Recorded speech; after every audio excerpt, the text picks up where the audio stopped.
ujung 3 dan ini ujung 5. Kalau kalian perhatikan ini 3 yang warna biru dongkernya ya, kemudian ke 5. Di atasnya ada 5, ini ketiga. Nah, DNA polimerase 3 yang apa ya, kerjanya sangat amat dibutuhkan itu hanya bisa mensintesis antisense-nya dari si 3 dari 5 aksen ke 3 aksen itu memperbanyaknya. Jalannya nggak bisa mundur. Dia punya keyakinan pribadi lah bahwa dia harus dari 5 aksen ke 3 aksen. Jadi jatuhnya dia bisa 5 aksen ke 3 aksen.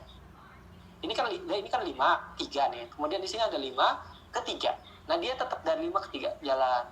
Ini disebut leading strand.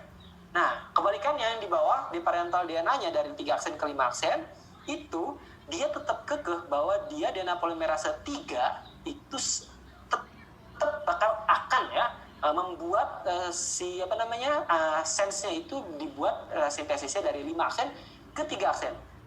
Jadi dia buatnya sedikit-sedikit.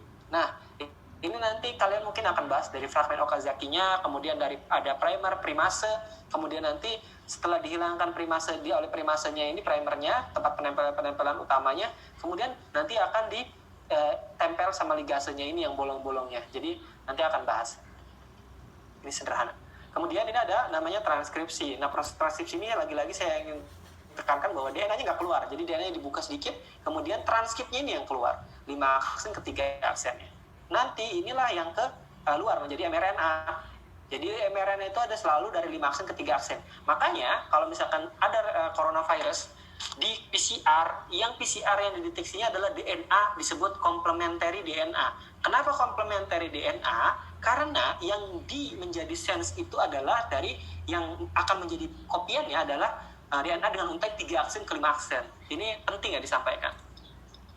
Nah, ini translasinya udah ada ketika misalkan orang ini udah masuk nih kodonnya nih masuk, mRNA-nya, inisiator nempel, start kodon. Nah, ini bentuk-bentuk amino asid yang kita gambarkan ini kotak biru, kotak segi 5, heksagonal, kemudian ada yang bulat.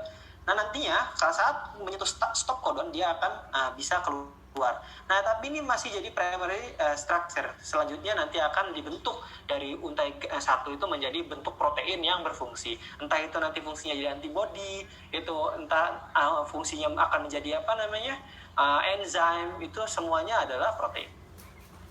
Nah, regulasi ekspresi gen itu di awal saya menjelaskan bahwa kenapa sih misalkan orang satu dengan yang satunya berbeda, kenapa kita satu sama yang lain berbeda. Semuanya DNA sama pada manusia, mungkin sedikit ada mutasi polimorfik, tapi kenapa orang tuh berbeda satu sama lain, atau bahkan di satu orang itu selnya sama karena untai DNA-nya sama, tapi kenapa bisa memiliki organ yang berbeda fungsi? Itu karena regulasi ekspresi gen.